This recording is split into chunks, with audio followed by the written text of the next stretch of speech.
What's up, guys, and welcome to another episode of the Muay Diaz Combat Pubcast. It is still Thursday, April 9th. I just went over the Tyson Fury, Uzlanbek Magomedov card for this weekend on Netflix for the boxing. But now it's time to go into the UFC card. UFC 327, live from Miami, Florida, from the Casilla Center. And I cannot wait for this entire card. It's actually a really good card. The main event, Yuri Prochazka, ranked number 2 at 205 pounds in the light heavyweight division, taking on Carlos Ulberg, ranked number 3. Alex Pereira, who was the reigning defending champion, vacated his title, has moved up to heavyweight, who we now know is going to fight Cyril Gane at the White House card at the co-main event. So the 205-pound title is vacant, and it's going to be Yuri Prochazka from the Czech Republic taking on Carlos Ulberg, the Kiwi from New Zealand. I cannot wait for this fight. Yuri Prochazka opens at a slight favorite on DraftKings at -112. Carlos Ulberg opens at -108. So this is going to be a very close contested fight. This whole card is very close. I really like it because we've had a couple fight nights previously that have been good cards. Like the last two cards have been 8 finishes, 9 finishes. We had the Seattle card. We had the Meta Apex card. Even the Mexico City card had a lot of good finishes on there. Really good fights, really good fight nights, but not a lot of big names. This one has some pretty good name value.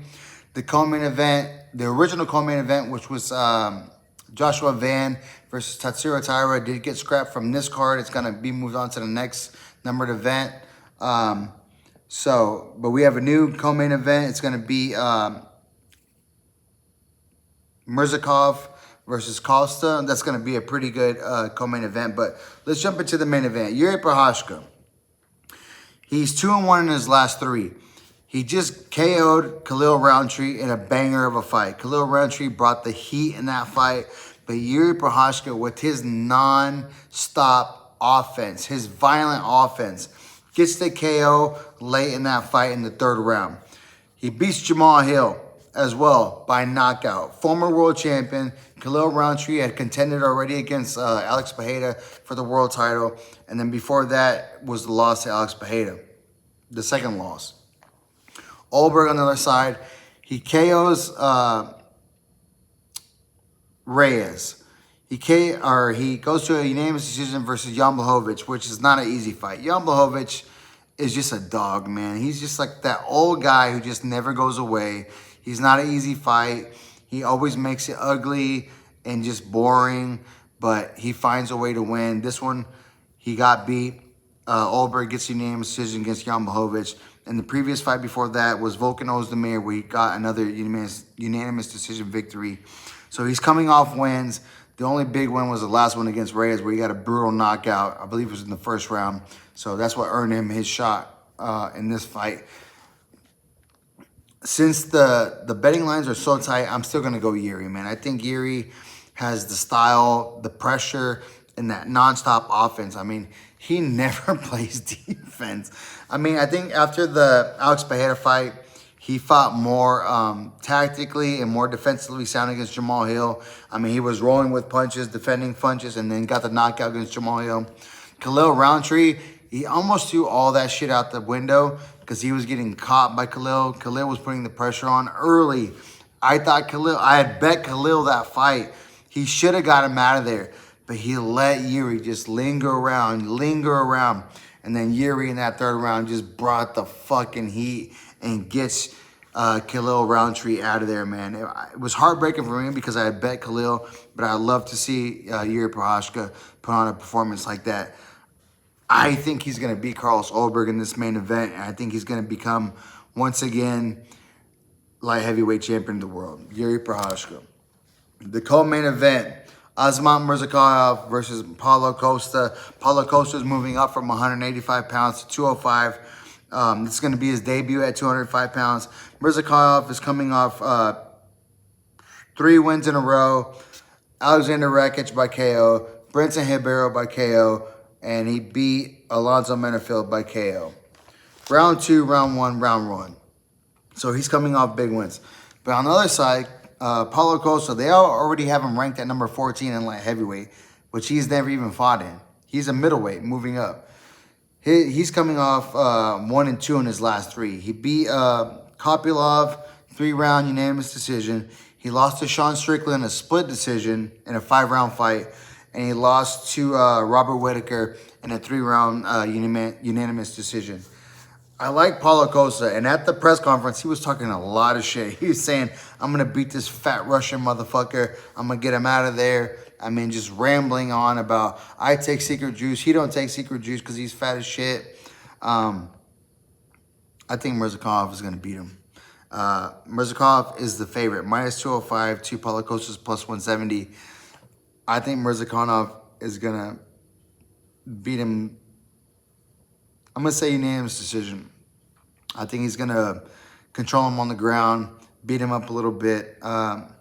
I just haven't seen enough again from Costa. I mean, he looked okay in the Kopylov fight, but Kopylov is coming off like a 2 or 3 fight losing skid when he faced Costa. So I'm going to take Mirzakhanov on this fight. Mirzakhanov is ranked number 6, so I'm going to go with him, Azamat Mirzakhanov on that fight. The feature fight, Curtis Razor Blaze, ranked number 5 in the heavyweight division, is taking on unranked. This is the second fight in a row where he's fighting an unranked opponent, Josh Hokett, who has really been playing this whole, it's like almost like a mixture of Chael Sonnen and Colby Covington kind of fused together, because he's so cringy like Colby Covington is, but he has like the whole like American gangster thing going on like Chael Sonnen did.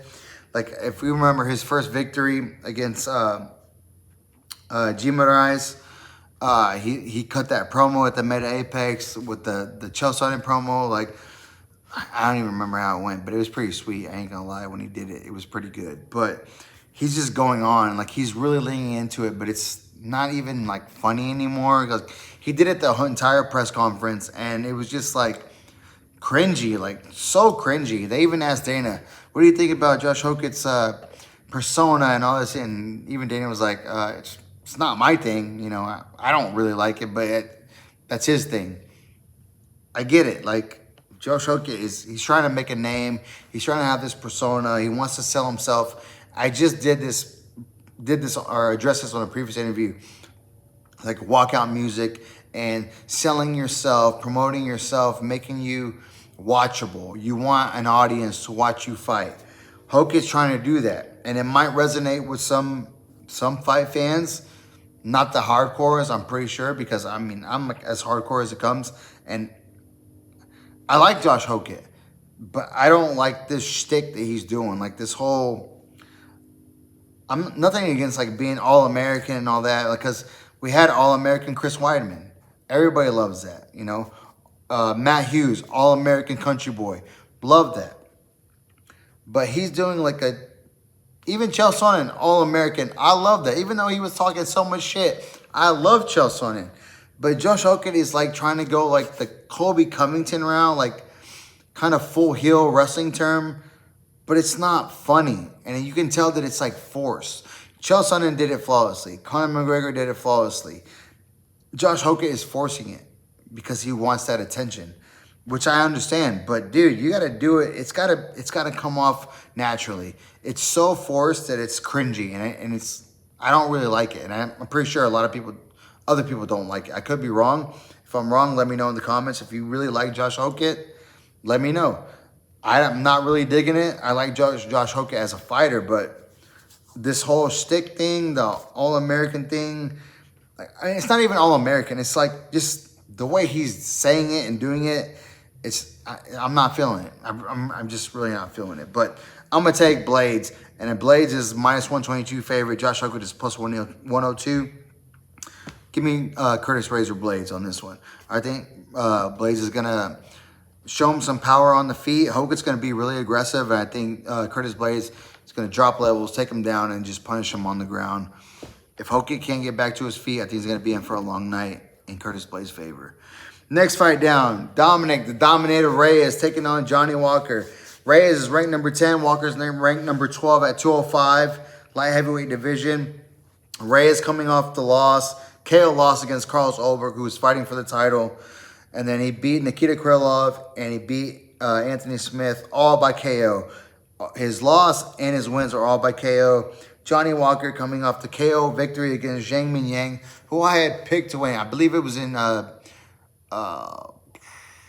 where did they fight? They were in China. Might have been the last Beijing card. I had picked Zhang Mingyang to win by knockout, and fucking Johnny Walker knocked him out and ruined my entire parlay bet. Heartbreaking. But Johnny Walker gets the win. His previous 2 fights, he lost to Volkan Ozdemir by knockout, and he lost to Magomed Ankalaev, who was a former world champion, by knockout. So this fight is interesting because both these guys get wild, both these guys get chinned, both of them have been knocked out, but they both show glimpses of fucking greatness. I mean, Reyes is probably one of the only guys outside of Alexander Gustafsson who has a claim, a legitimate claim to say that they beat the greatest of all time in Jon Jones. The Gustafsson fight was close with Jon Jones, which is probably still to this day the best 205-pound title fight I've ever seen in my life. But Reyes beat Jon Jones 3 rounds to 2, like he did. But Jon Jones got the nod. So officially, he lost to Jon Jones, but I think everyone who saw that fight live or rewatched it, I'd have to rewatch it, man. I haven't watched it in a long time. It's been a couple of years, but I know I was there live, and I believed wholeheartedly that we were going to have a new Mexican-American champion in Dominic Reyes because he had beat Jon Jones that night, but he didn't. So I'm going to lean Dominic Reyes on this fight. I mean, I could see him getting slept by Johnny Walker, but then again, I could see Johnny Walker getting slept by Dominic Reyes, or I could see it just being a boring, unanimous decision. I'm going to go Reyes on this one.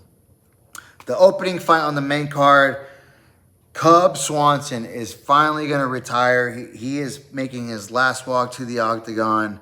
Cub Swanson has been around for years, and I mean years, like decades. He was like a top contender when he was in WEC. And if you guys don't know what WEC was, man, go back. Jose Aldo, when he was the featherweight champion of WEC, they just gave him the UFC featherweight title when they made the division. They're like, yeah, we don't need to see anything else. You got the title. Cub Swanson was one of those guys that got knocked out by Jose Aldo on his rise. You know, it was Cub Swanson, maybe one more, and then the Uriah Faber fight. But Cub Swanson got double flying knee by Jose Aldo. You ask what a double flying knee is?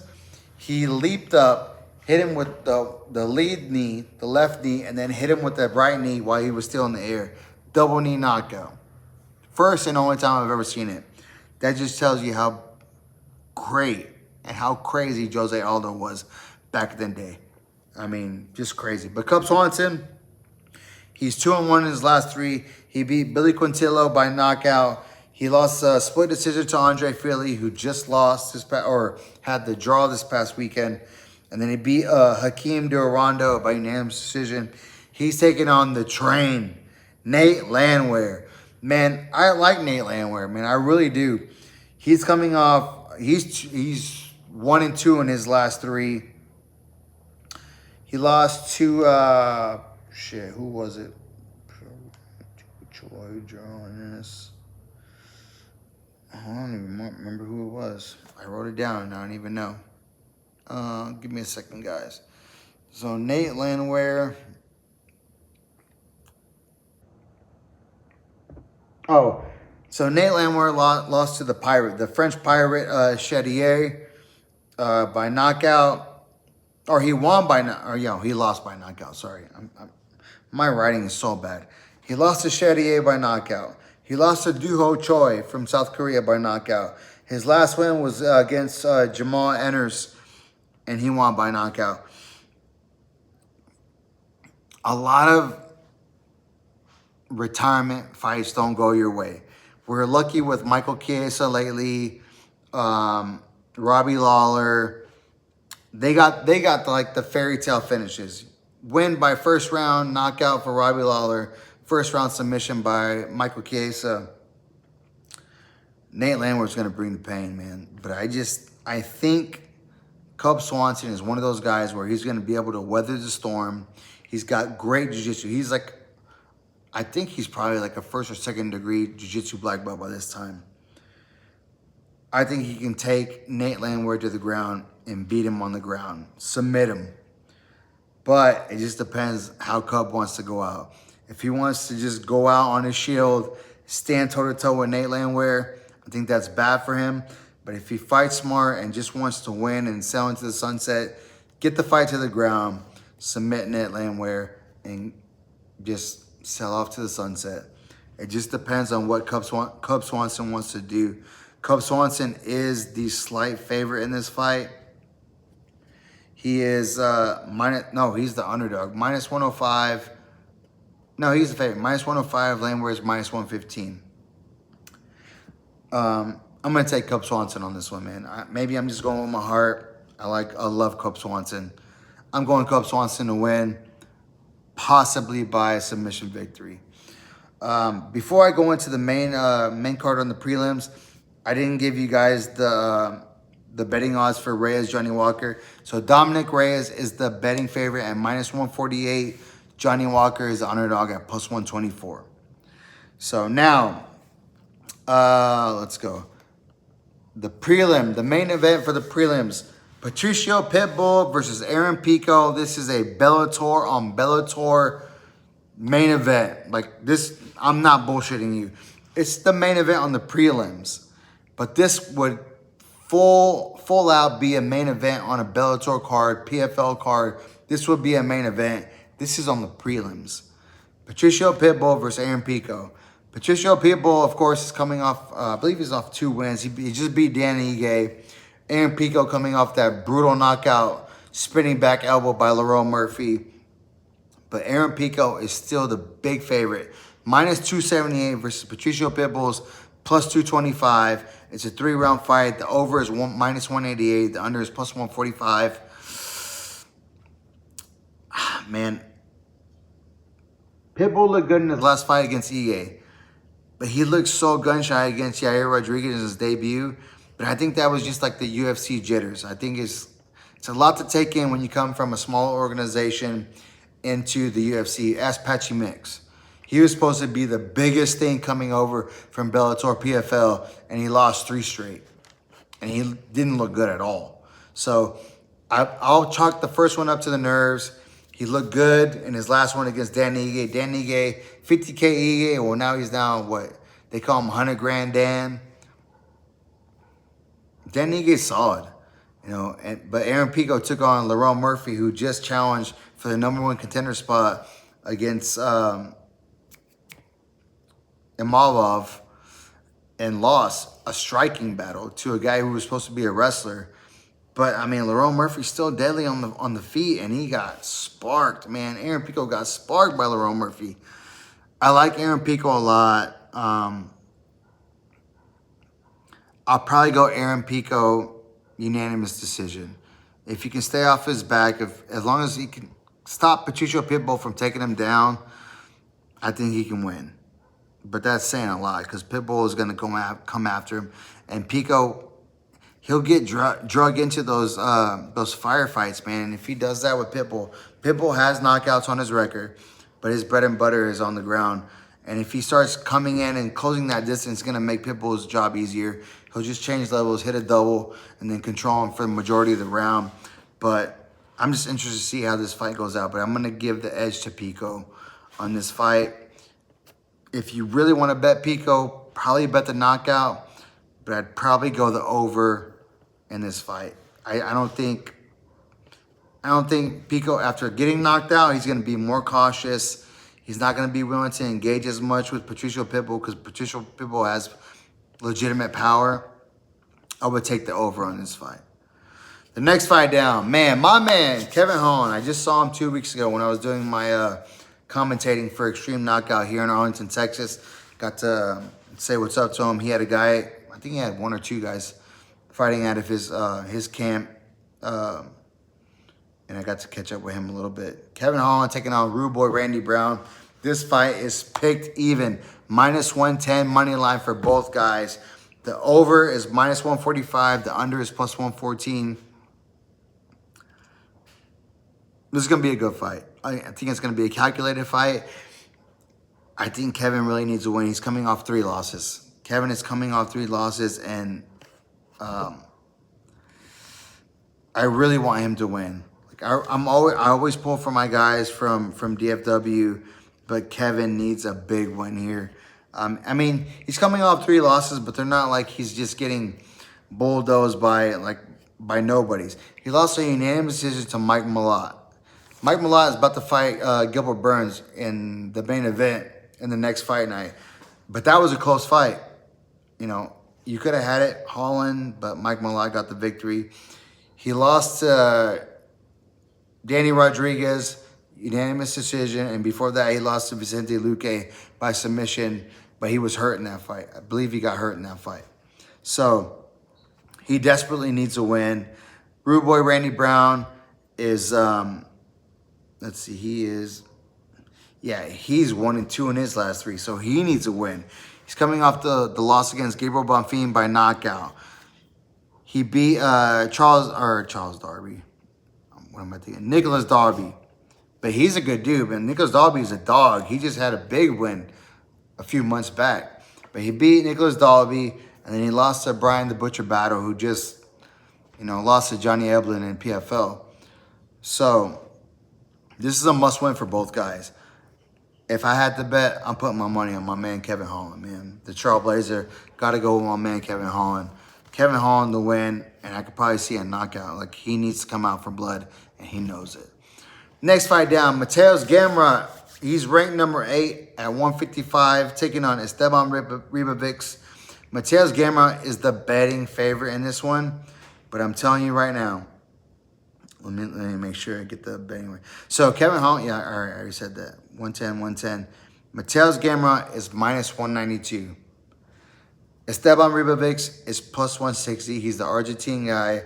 And I'm telling you right now, guys, I saw Esteban Ribovics and Daniel Zellhuber beat the absolute shit out of each other at the Sphere for Mexican Independence Day 2 years ago.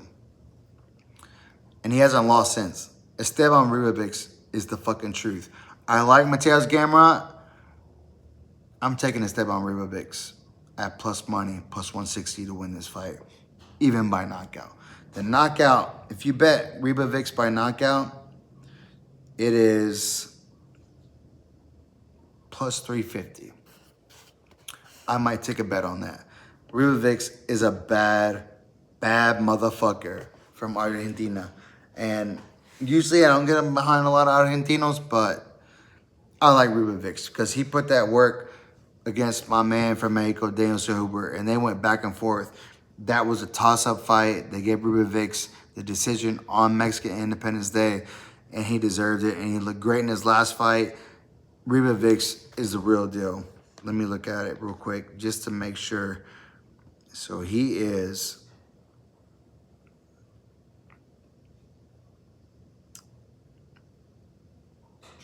He beat Zellhuber. He lost a split decision to Nasrat Haqparast, which he should have won. And then he beat Elvis Brenner by unanimous decision. I'm still going to go Ribovics on this one, man. Ribovics all the way. But Mateus Gamrot is number 8, man. And he always fights good. I mean, he's coming off the loss versus Charles Oliveira. He beat Ludovic Klein, and then he lost to Dan Hooker. It's not bad losses. I can see why he's the favorite, but I'm just going to go out on a limb, and I'm going to still bet Esteban Ribovics on this fight.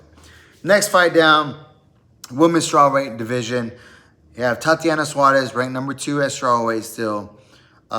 Even she recently lost her title shot against Zhang Weili. Zhang Weili relinquishes the title, goes up, falls short against Valentina. Mackenzie Dern is the title holder now. Then you have homegirl that just won. Jandiroba, just won, and she wants a shot. So, yeah, I don't know how this is going to play out, but if Tatiana wants another chance, she needs to win. But she's taking on Lupi Godinez at number 6. Lupi Godinez is a dog, you know, straight Mexican. She just come off the big win against Jessica Andrade. She was a former world champion. Tatiana, of course, is the betting favorite with her pedigree, wrestling pedigree. But Lupi Godinez, man, people should not sleep on her because both her sisters just competed. I think they live in Canada, so I think they competed for the Canadian team. Both her sisters competed for Canada in the wrestling. Lupi Godinez has good wrestling and judo. She's a plus 124. Tatiana Suarez is a minus 148. I'll probably lean Tatiana Suarez on this one, but I would not be surprised if Lupi Godinez can pull this one out. Next fight down, Chris Padilla versus Marquel Maderos. I'm going to take Chris Padilla on this one. He showed me more. He's minus 170. Maderos is plus 142. I'm going to take Chris Padilla. Kelvin Gastelum. I can't believe this motherfucker is still around. He just never goes away. He's fighting Vicente Luque, and Kelvin Gastelum is a big favorite at minus 278. Taking on Vicente Luque, who's plus 225. If this would have been a year ago, or maybe a year and a half ago, I would have taken Vicente Luque all day. Kelvin Gastelum is the favorite. I think it's probably his last showing against Joe Pyfer, where he had moments in that fight where he could have took Joe Pyfer out. And Joe Pyfer just beat the former world champion Israel Adesanya, and we saw what Israel Adesanya and Kelvin Gastelum did when they first met for the vacant title. I mean, one of the greatest fights of all time. They're probably one of the greatest middleweight fights of all time. Kelvin Gastelum, Israel Adesanya. We saw what Kelvin Gastelum did with Joe Pyfer. We saw what Joe Pyfer just did to Israel Adesanya. And now Kelvin Gastelum is fighting Vicente Luque. I got to go with my man, Kelvin Gastelum. I've loved Vicente Luque, but Kelvin Gastelum all the way. Last fight, the opening fight on the entire card, the early prelims. Charles Raschke versus Francisco Prado. Raschke's minus 180. Prado's plus 150. I'm going to go with the Argentine, Francisco Prado, plus 150 money. I don't know why. I can't even explain to you why. I just like Prado a little bit better than Raschke. So that's my entire breakdown of UFC 327, top to bottom, with betting odds and rankings. I can't wait for this fight weekend. We're going to have the boxing with Tyson Fury, and it's going to roll right. So the boxing is going to start at Central Time around 1 or 2 o'clock. Walkouts around 3 or 4 for the main event. And then it's going to roll right into the early prelims for the UFC fight card. And all the way into the night into the main event. I cannot wait. I'm so excited. I hope you guys are too. Thank you guys, as always, for watching. Hit the like, hit the subscribe, hit the bell so you get all the notifications. Watch fights, drink pints. See you guys on the next one. Peace!